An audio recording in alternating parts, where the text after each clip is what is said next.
Guys, ನೀವು ಯಾವಾಗಾದರೂ night drive ಮಾಡಿದ್ದೀರಾ? ಇಫ್ ಎಸ್, ನಿಮಗೇನಾದರೂ ಈ ರೀತಿಯ ಹಾರರ್ ಎಕ್ಸ್ಪೀರಿಯನ್ಸ್ ಆಗಿದ್ದರೆ ಪ್ಲೀಸ್ ಅದನ್ನು ಕಾಮೆಂಟ್ನಲ್ಲಿ ತಿಳಿಸಿ. ಈ ಘಟನೆ ಆಗಿರೋದು 2011ರಲ್ಲಿ. ಮಹೇಶ್ ಅನ್ನೊಬ್ಬ ಆಟೋ ಡ್ರೈವರ್ ರಾತ್ರಿ ಅರೌಂಡ್ 1:47ಕ್ಕೆ ಹೊಸಪೇಟೆಯಿಂದ ಬಳ್ಳಾರಿಗೆ ರಿಟರ್ನ್ ಬರ್ತಾ ಇರ್ತಾರೆ.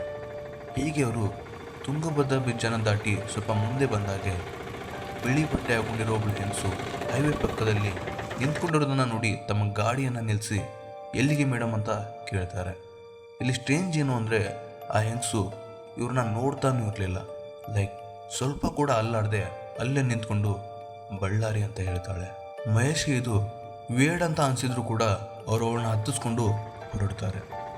ಮಹೇಶ್ ದಾರಿ ಉದ್ದಕ್ಕೂ ಎಷ್ಟೇ ಮಾತಾಡಿದ್ರು ಕೂಡ ಅವಳು ಯಾವ್ದು ರೆಸ್ಪಾನ್ಸ್ ಮಾಡದೆ ಸುಮ್ಮನೆ ತಲೆನ ಕೆಳಗಡೆ ಮಾಡಿಕೊಂಡು ಕುಳಿತುಕೊಂಡಿರ್ತಾಳೆ. ಒಂದು 5 ನಿಮಿಷ ಆದಮೇಲೆ ಮಹೇಶ್ ಮತ್ತೆ ಮಿರರ್ನಲ್ಲಿ ನೋಡಿದಾಗ ಆ ಲೇಡಿ ಕೂತಿದ್ದ ಸೀಟ್ ಖಾಲಿಯಾಗಿತ್ತು. ಮಹೇಶ್ ಗಾಡಿಯನ್ನು ನಿಲ್ಲಿಸಿ ಎಲ್ಲ ಕಡೆ ಚೆಕ್ ಮಾಡಿದ್ರು ಕೂಡ ಆ ಲೇಡಿಯ ಒಂದು ಸುಳಿವು ಕೂಡ ಸಿಗ್ತಿರಲಿಲ್ಲ.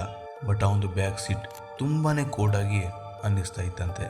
ಹೀಗೆ ಅವರು ಇದನ್ನೇ ಯೋಚನೆ ಮಾಡುವಾಗ ಹಿಂದೆಯಿಂದ ಒಬ್ಬ ಲಾರಿ ಡ್ರೈವರ್ ಬಂದು ಏನಾಯ್ತು ಅಣ್ಣ ಅಂತ ಕೇಳಿದಾಗ ಇವರು ನಡೆದಿರೋ ವಿಷಯನೆಲ್ಲ ಅವರಿಗೆ ತಿಳಿಸ್ತಾರೆ.